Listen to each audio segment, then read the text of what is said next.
യുദ്ധത്തിന് നടുവിൽ അമേരിക്ക ലോകകപ്പ് ഫുട്ബോൾ മത്സരത്തിൽ പങ്കെടുക്കാൻ ഇറാന്റെ ടീം എത്തി എന്ന വിവരം സുരക്ഷയൊക്കെ കാര്യമായിട്ടുണ്ടെന്നാണ് നമ്മൾ വിശ്വസിക്കുന്നത്.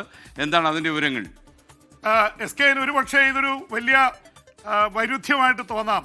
കാരണം അമേരിക്കയും ഇറാനും യുദ്ധക്കളത്തിൽ ഏറ്റുമുട്ടിക്കൊണ്ടിരിക്കുകയാണ്.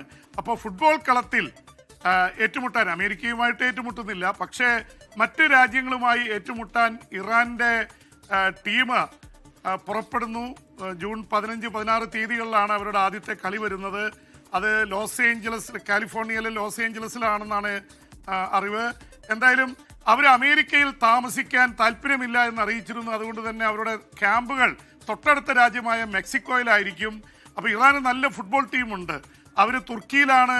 അവർ ഈ യുദ്ധത്തിൻ്റെ നടുവിൽ പരിശീലനം നടത്തുന്നത് തുർക്കിയിലാണ്. തുർക്കിക്ക് നല്ല ടീമുള്ളതാണ്. നമ്മളിപ്പോൾ ലോകകപ്പ് വലിയ ചർച്ചയായിട്ട് വരികയാണ്. ഒരു മലയാളി ആദ്യമായിട്ട് ഖത്തറിൻ്റെ ടീമിൻ്റെ ഭാഗമായിട്ട് കളിക്കാൻ ഇറങ്ങുന്നു എന്ന വാർത്ത തന്നെ ഇന്ന് വലിയ രീതിയിൽ നമുക്ക് മലയാളിക്കൊക്കെ അഭിമാനിക്കാൻ കഴിയുന്നതാണ്. ഇന്ത്യക്ക് ഇന്ന് വരെ ലോകകപ്പിൽ കളിക്കാൻ സാധിച്ചിട്ടില്ല. അപ്പോൾ ഇന്ത്യക്കാരനായ മലയാളിയായ ഒരാൾ കളിക്കുന്നുവെന്ന്. അപ്പോൾ അതുകൊണ്ട് തന്നെ ലോകകപ്പിൻ്റെ ഒരു വലിയ വികാരം ഉണർന്നു വരുന്ന സാഹചര്യത്തിലാണ് ഒരു രാഷ്ട്രീയമായി തന്ത്രപ്രധാനമുള്ള ഒരു കാര്യം നടന്നിരിക്കുന്നത്. ഇറാൻ മുന്നേ അമേരിക്കയിൽ കളിക്കാൻ പോവില്ല എന്നാണ് പറഞ്ഞത്. തങ്ങളുടെ കളികളൊക്കെ കാനഡയിലേക്ക് മാറ്റണമെന്ന് ആവശ്യപ്പെട്ടിരുന്നു. പക്ഷെ അത് ചെവിക്കൊണ്ടില്ല. അമേരിക്കയിൽ കളിക്കും, കാനഡയിലും കളിയുണ്ടാവും.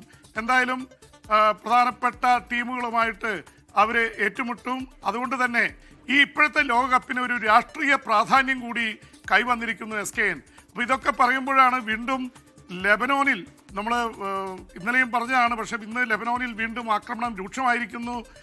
ട്രംപ് പറഞ്ഞത് അവിടെ വെടിനിർത്തൽ ഭാഗികമായി പ്രഖ്യാപിച്ചിരിക്കുന്നു, ബെയ്റൂട്ടിലേക്ക് ഇസ്രായേൽ സേന പോവില്ല എന്നൊക്കെയാണ്. പക്ഷെ എന്തായാലും ലിത്താനി നദി കടന്ന് ഇസ്രായേലിൻ്റെ സൈന്യം വലിയ ആക്രമണം നടത്തിക്കൊണ്ടിരിക്കുന്നു. ഇടയ്ക്കിടയ്ക്ക് ഹെസ്ബുള്ളയുടെ റോക്കറ്റുകൾ വന്ന് വടക്കൻ ഇസ്രായേൽ പതിക്കുന്നുമുണ്ട്. എന്തായാലും ലെബനീസ് യുദ്ധം കൂടുതൽ രൂക്ഷമായി തുടരുകയാണ് SKN. ബിബി, നമ്മുടെ സ്ഥിരം പ്രേക്ഷകൻ മോഹൻ പറയുന്നു, ഈ ഒരു കണക്കിന് യുദ്ധം വന്ന് നന്നായി. കാരണം സാധനങ്ങൾക്ക് വില കൂടുമ്പോൾ യുദ്ധം കൊണ്ടാണെന്ന് പറയാമല്ലോ. യുദ്ധം സാധനങ്ങൾ വില കൂട്ടുമല്ലോ, അല്ലേ? അത് തീർച്ചയായിട്ടും നല്ലൊരു വാദമാണ്. അതല്ല, ഇന്ധനങ്ങൾക്കൊക്കെ വില കൂടും. അപ്പോൾ തീർച്ചയായിട്ടും ഈ ചരക്ക് ഗതാഗതത്തിന് കോസ്റ്റ് കൂടും. അങ്ങനെ നിത്യോപയോഗ സാധനങ്ങളുടെ വില കൂടും. പിന്നെ ഇൻഫ്ലേഷനും വരുമല്ലോ.